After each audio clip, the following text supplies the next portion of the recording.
Your phone can be a tool to help fight this coronavirus pandemic nightmare. At least that's what some tech companies are hoping. Bluetooth technology can keep track of who's been exposed to COVID-19. But can a little radio Bluetooth ping from your phone really get us back to some resemblance of a normal life? Let's break it down.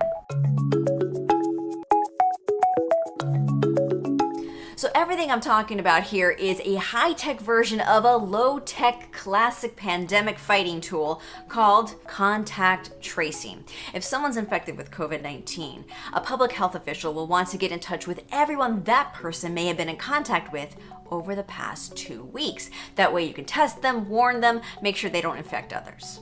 The issue is that this coronavirus is highly contagious. It's easy to spread it, and you could be sick for 2 weeks and not even know it. Plus, do you really remember every single person you came in contact with over the past 2 weeks? Who were you next to at the grocery store? Or what about the bus stop? And how about that taxi driver? Yeah, that's where the phone can be useful. Digital contact tracing has the phone send out Bluetooth radio pings constantly, keeping a record of all the other phones that also have this service turned on that were near you in the past 2 weeks. So all those random people you may have interacted with, but you don't know who they are to even warn them, well, they can get a warning if the time comes that you get sick. They can get alerted that they may have been near a sick person while the system never tells them who the sick person was. Apple and Google are working on ways for this to work seamlessly across iPhones and Android phones. They even came up with a little graphic to help explain it.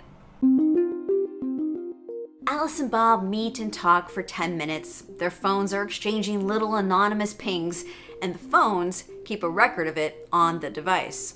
Oh no, Bob is sick. He tests positive for COVID-19. He downloads an app from a public health authority, and the app requires a doctor to indicate that he indeed has tested positive for COVID-19. With Bob's permission, because this is all in Bob's power, he sends a warning to any phone he came in contact with over the past 14 days. Meanwhile, Alice is just chilling at home days later when she sees the phone alert. Someone she was near recently has tested positive for COVID-19. It doesn't say it was Bob, but maybe she's now wondering who she hung out with recently. And now Alice gets advice on what to do next. Maybe that's to get tested or to isolate from others. Hopefully Alice can test to see if she really is sick and can avoid hanging out with other people in the meantime.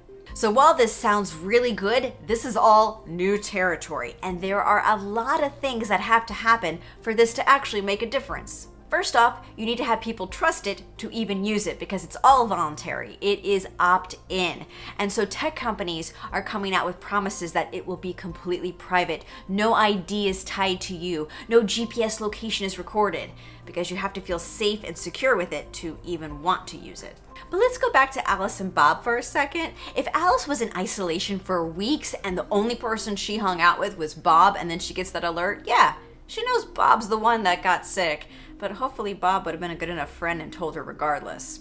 The second big challenge is getting people to download the technology into their phones. These are public health apps that people have to seek out and download. The technology is being woven into future operating system updates for iOS and Android, but still, people need to make sure that they have the latest update.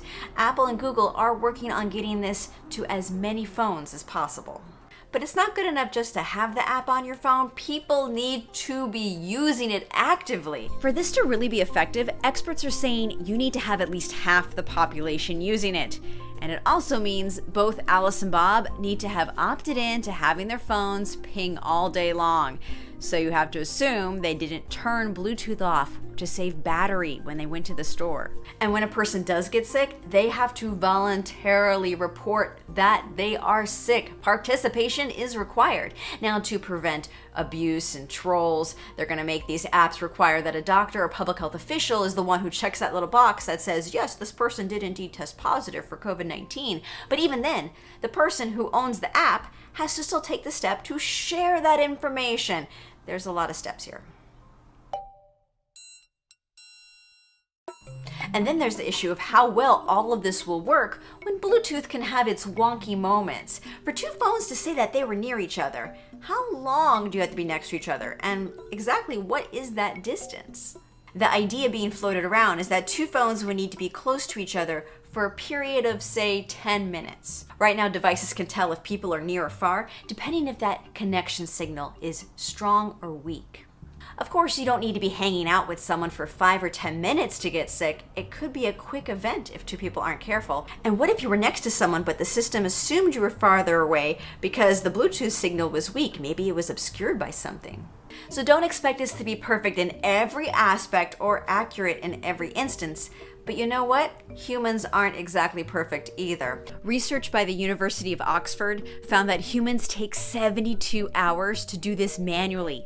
Compare that to a phone app, which notifies everyone right away. So if people do use the app and trust all those privacy protections put in place, then this really could be something to help us slow down the spread of the virus and end this madness. There's just a lot of challenges in getting there. Time will tell. So what do you think? Would you use an app like this? What are your concerns? Let me know in the comments. Stay safe out there, guys.